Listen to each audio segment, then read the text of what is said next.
I would like to tell you guys a little cautionary tale about something that happened recently with one of my clients. I've been in the speaking industry, working in and out because of growing up with a professional speaker as a father for about 32 years, but this one is probably going to stick with me for a while.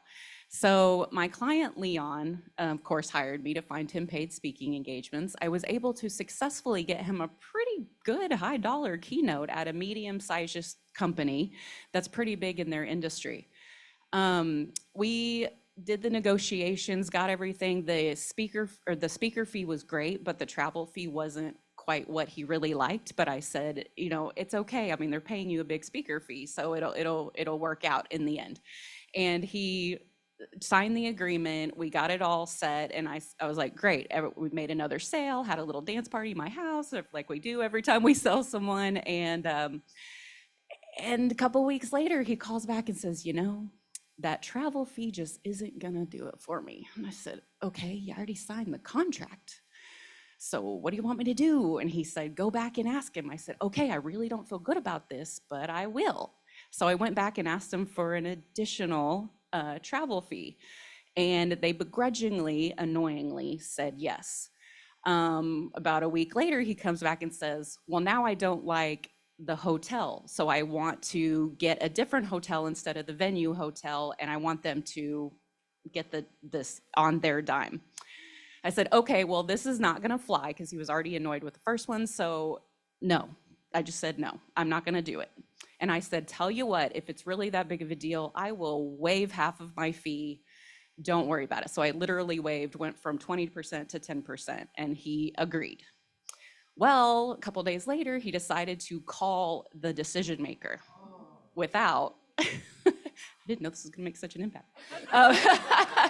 So he decided to call the decision maker, behind my back, and the guy calls me yelling and says, can you believe this guy? He's so unprofessional, and you need to do something about your client. And I was like, I am so sorry. I had no idea.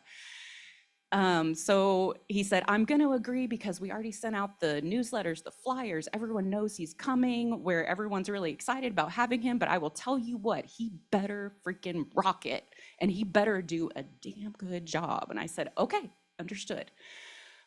So I just basically that entire day prayed that everything was going right. Then I did my follow-up call and said, hey, kind of a little bit shaking and knowing I was probably going to get some flack. And I said, how did the event go? And he said, it was amazing. He did so good. Everyone loved him. He rocked the stage. All the employees absolutely loved him. I said, oh, good. We dodged a bullet. He said, but, okay.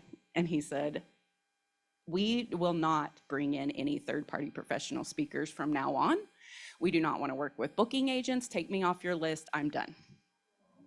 So not only did this person burn a bridge for himself, he burned a bridge for me, possibly burned a bridge for some of my other clients that I probably could have booked. Kent, Corey, Manley, they could have been an additional, I could have probably booked them if we had had a good experience.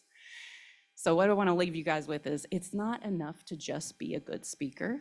You need to be likable, create relationships, and think about the other people that it affects as well.